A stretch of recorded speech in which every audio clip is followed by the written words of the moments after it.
Hello student, आज आपण गणित भाग 2 मधील इयत्ता 10वी प्रकरण क्रमांक 4 प्रॅक्टिस सेट 4.1 यावर आधारित असलेले 3 ते 4 मार्काचे जे क्वेश्चन येत असतात त्याचे उत्तर बघणार आहोत.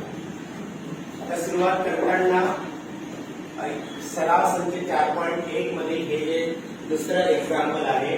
त्याच्यामध्ये त्रिकोण PQR समरूप त्रिकोण LTR.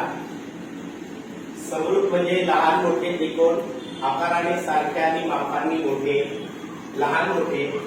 या त्रिकोण PQR आणि त्रिकोण LTR मध्ये या 6 अक्षरामध्ये इथे 8 अक्षर आहे ते सामायिक आहे, ते कॉमन आहे.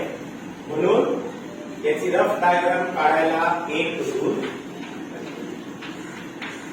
असे जर तुम्ही त्रिकोण PQR समोर त्रिकोण LTR बघा, PQR आणि समोर त्रिकोण LTR याचा रेशो दिला, गुणोत्तर दिलं.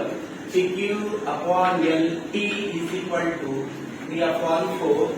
म्हणजे LT समजा 4 आहे, याची किंमत LT ची किंमत 4 नाही होऊ शकत, PQ ची किंमत 4 नाही होऊ शकत. याच्यामध्ये एक सामायिक घटक असतो, सामायिक अंक असतो.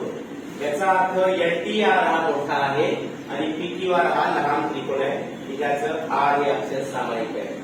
तर या PQ ची लांबी 3 सेंटीमीटर, PR ची